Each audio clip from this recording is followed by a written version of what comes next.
este Evangelio es una prueba de la importancia y la prevalencia que tiene la vida contemplativa sobre la vida activa. No es una crítica, si se quiere, a que Marta haga lo que tenga que hacer, más fíjense cómo Dios da más peso, da más valor a la oración que a la actividad. Y eso es una cosa que el mundo moderno ha esquecido bastante. El mundo moderno trata de ver todo como si fuese una cuestión de que depende de nos que las cosas funcionen, que lo que hagamos nos es lo que va a importar. Y en el fondo eso es como ponerse en el lugar de Dios, en vez de pedir a Dios que nos asista y nos ayuda a hacer lo que debemos hacer. Fíjense que en la Edad Media, en el momento, digamos, de mayor esplendor de la cristiandad, ¿cuántos conventos habían en las ciudades? Es impresionante, en algunas ciudades parecería que había más conventos que gente. Entonces, ¿por qué? Y porque había una prevalencia de se percibía el valor de la oración. Y esos conventos eran lo que es el fruto de esos conventos, en donde se veía en las vocaciones, en la arquitectura, de donde salían las catedrales, las maravillas que se ven ainda hoy, feitas en pedra, y porque había gente que tenía fe, había gente que vivía de la fe y no de contradicciones. Antes les decía que íbamos a hablar de una cuestión importante, si bien el tema lo hemos tocado otras veces, pero el día 18 de julio me mandan la información de que era un aniversario de la proclamación del dogma de la infalibilidad pontificia. Me pareció sumamente importante. Yo me lembraba que el dogma había sido proclamado en 1870, pero no precisamente el 18 de julio. Y el mismo día recibo otra noticia, que en el Vaticano había sido aceptada la proposición para beatificar, hacer el proceso de canonización y beatificación, canonización a Helder Cámara. Claro, creo que ustedes que son brasileños sabrán mejor que yo lo que es Helder Cámara. El obispo rojo, vermelho, como lo llamaba Juan Pablo II.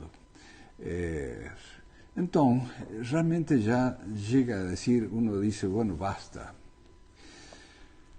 Por un lado, en 1870, el Espíritu Santo está a confirmar que el sumo pontífice no puede errar en cuestiones de fe y de moral.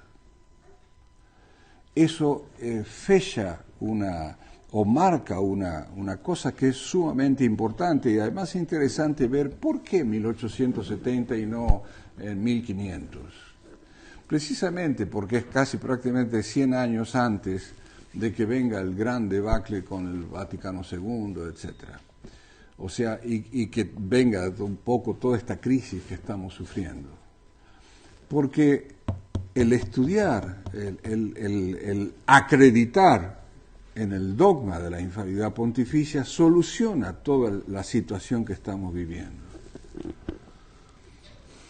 Cuando se lee en el Magisterio de la Iglesia, concretamente en el canon 1323 del derecho canónico, que dice que todo católico debe obedecer al Papa en las cuestiones de fe y moral, no solamente en el magisterio extraordinario, o sea, en los dogmas que un papa declare, sino también en el magisterio ordinario, o sea, en las encíclicas, documentos, catequesis, etc.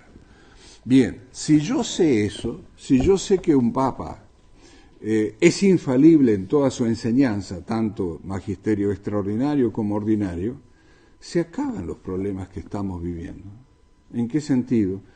Y que yo tengo la absoluta certeza de que la gentuza que está ocupando Roma no es católica, no es pontífice el personaje aquel. La noticia que hemos recibido de este señor Tucho Fernández, nombrado prefecto para la fe. Si ustedes escuchan algún sermón del Tucho Fernández, se caen de espaldas. Es un hombre que no tiene fe, dice que abomina de la iglesia, de la tradición, de aquella iglesia antigua, que clasificaba a las gentes, etcétera, que quién puede comulgar, quién no puede comulgar. Eso era una cosa que terrible. Gracias a Dios que viene un Francisco y soluciona todo. No, eso es una abominación. Dejando de lado las cuestiones de orden moral, que por respeto al altar y a los niños y a las señoras es mejor ni mentar.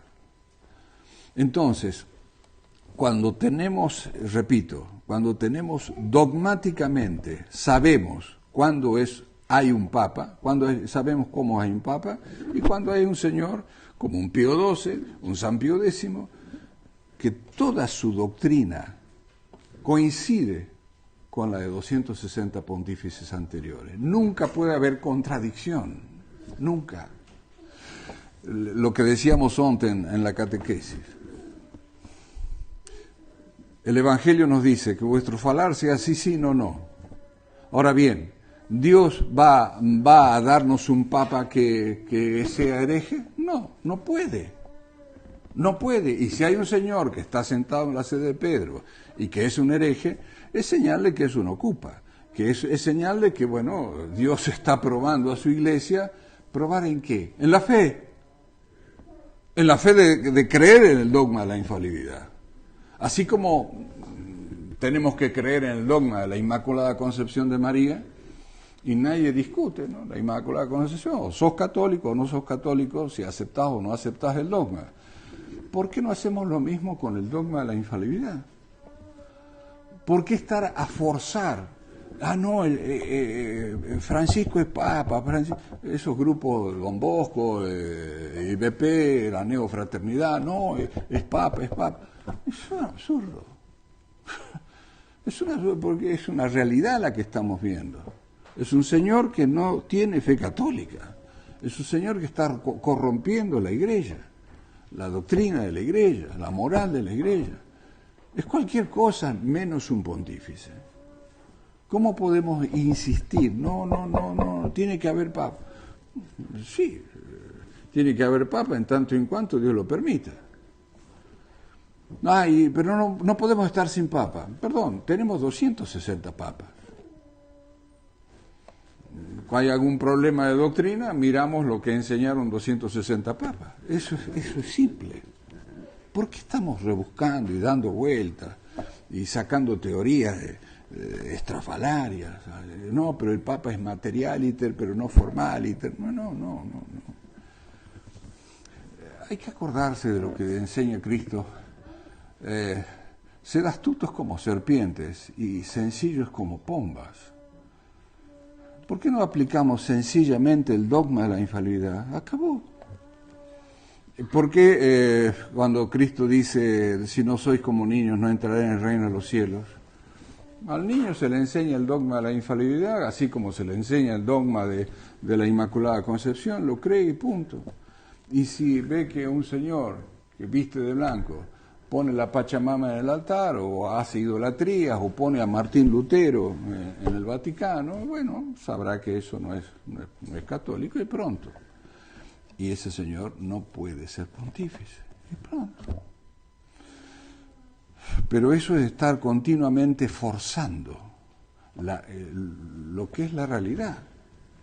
Estamos viviendo un misterio de iniquidad, sin duda, y Dios lo permite, entre otras cosas, para probarnos en la fe. Me entero que, por ejemplo, en la neofraternidad hubo un retiro espiritual de sacerdotes, todo enfocado a atacar el sedevacantismo.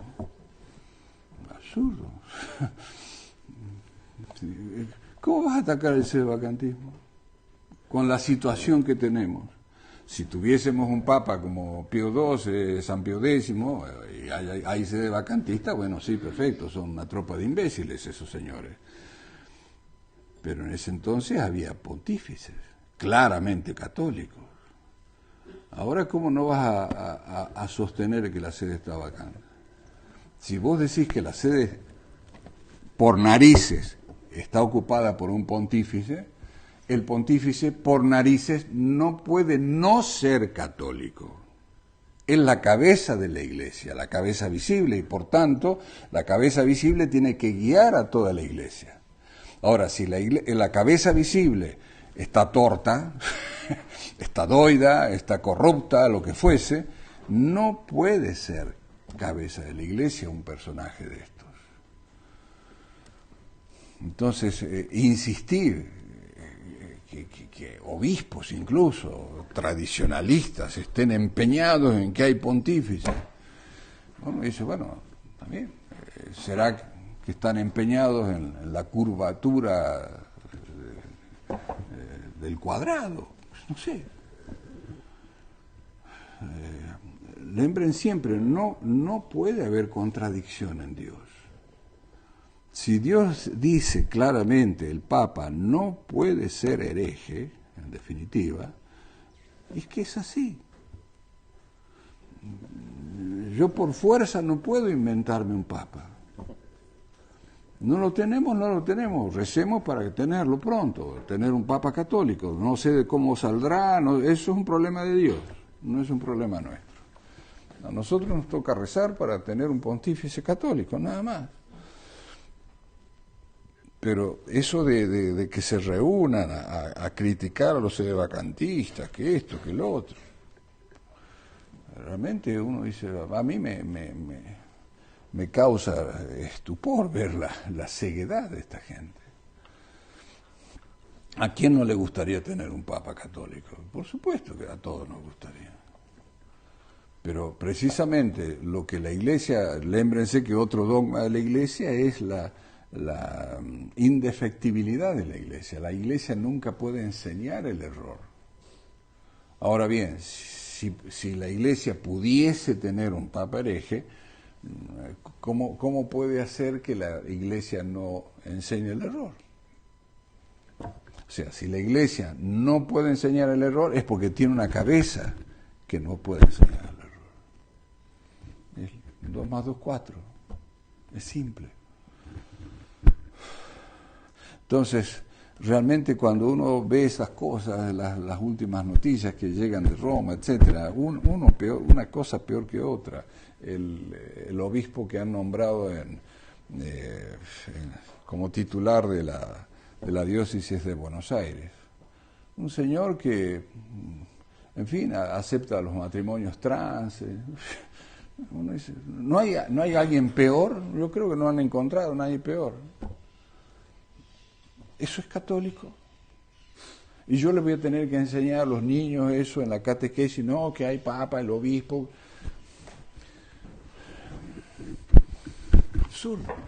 Absurdo. 2 minutitos.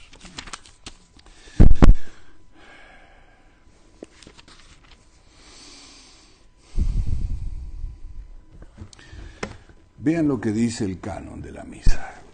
Después del Sanctus, lembren, suenan 3 campanas que indican que comienza la parte más sagrada de la misa, el canon, en donde está las palabras, se dicen las palabras de la consagración. Bien, en esta parte, en un momento dice, el sacerdote dice, nos vos lo ofrecemos, este sacrificio, ¿no? En primer lugar, pela vosa Santa Iglesia Católica, a cual vos dignáis conceder a paz, proteger, conservar la unidad y gobierno a través del mundo entero. Y también pelo voso servo noso papa, y ahí pone puntos suspensivos, en principio hay que poner el nombre del pontífice. Y de pelo noso obispo, puntos suspensivos, y por todos los obispos ortodoxos acá se entiende por los obispos católicos, que siguen la ortodoxia de la religión. aos quales incumbe a guarda da fe católica y apostólica. O sea, el pontífice y los obispos tienen la incumbencia de guardar la fe católica y apostólica.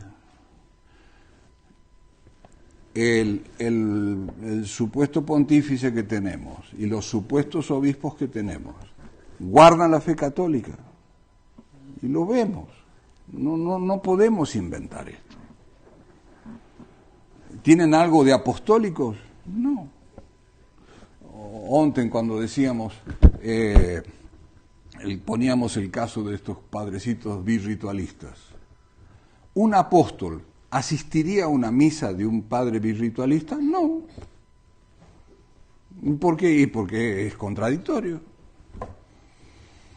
Entonces, ¿cómo es que nosotros, los sacerdotes, vamos a dar una misa en unión con estos señores que destruyen la Iglesia Católica, que no guardan la fe católica?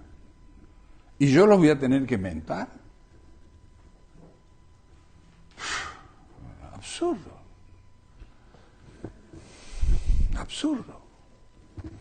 O sea, el decir una misa una cum es decir una misa en unión con Bergoglio, con, no me acuerdo, no sé cómo se llamará el obispo de acá de la diócesis, etcétera, el obispo conciliarista. Padre, pero no, es que tiene que haber autoridades. Sí, las hay, gracias a Dios tenemos obispos vacantistas. No tienen diócesis, ok, pero hay obispos, hay autoridades. Y además, si no hay una autoridad pontificia, tenemos los 260 pontífices que han marcado un magisterio. ¿Tienen algún problema de moral, de salud pública? Por ejemplo, lean los escritos del Papa Pío XII, son excelentes. ¿Tienen algún problema sobre si está permitido tal o cual cuestión litúrgica?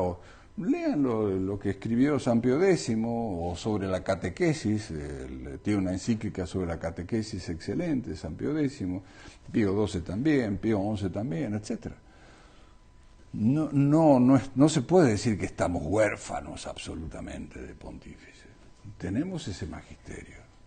Y la doctrina de Cristo no es una cosa que cambie. Yo soy Dios y no mudo, dice la Sagrada Escritura. Entonces, no hay que desesperarse. Entonces, la gente a veces pregunta, padre, ¿y yo puedo ir a una misa de un cura que dice la misa con el una cum? Y vuelvo a la pregunta. Si el cura da la misa tridentina y dice el una cum, ¿no hay contradicción? Sí. O sea, ¿cómo va a estar rezando para que Bergoglio siga destruyendo la Iglesia? Estar reconociendo a un señor que necesariamente no es pontífice, en razón del dogma de la infalibilidad pontificia. Medio absurdo. Es como si yo dijese, no sé, reconocer como pontífice a Lutero o cualquier otro hereje. Estos señores son herejes.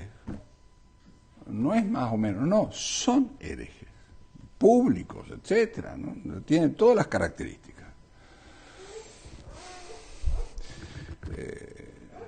Yo no me voy a poner estamos publicando, Dios mediante saldrá dentro de poco, un libro que publicó un querido compañero fue compañero de seminario, un argentino que recopiló los hechos así más notables de Bergoglio. Realmente es una cosa, y es un libro más o menos gordito, y no recopiló todo, digamos, recopiló lo más, en fin, más extravagante, más escandaloso, etcétera. Claro, tú lees dos páginas de ese libro y ya no puede haber duda de que ese señor no es católico. Las cosas que está haciendo son propias de un masón. el documento de Abu Dhabi que firma que hay que trabajar por la religión universal, la vez que el bandido de Bergoglio comenta creo que fue un avión, donde dice tenemos que ser obedientes a las instituciones internacionales como la ONU, la Organización Mundial de la Salud. ¿Cómo obedientes a instituciones que son anticatólicas? En fin, estudien el origen de la ONU, estudien quiénes son los personajes que manejan la Organización Mundial de la Salud, uno más siniestro que otro. Y él dando consejos, tenemos que ser obedientes, yo tengo que ser obediente a la Santa Madre Iglesia, a Dios, pero no a instituciones de origen masónico, anticatólicas. Entonces, el gran problema de un católico es ser consecuente con su fe. Si nosotros cometemos un pecado, en el fondo somos contradictorios, porque, por ejemplo, no sé, supongamos que yo robo,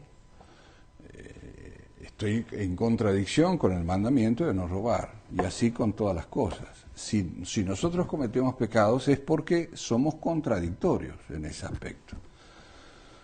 Pero precisamente es una lucha que tenemos que tener en contra de nuestros desarreglos, en contra de nuestras pasiones, etcétera, y debemos procurar ser consecuentes, no ser contradictorios, ser sí, no.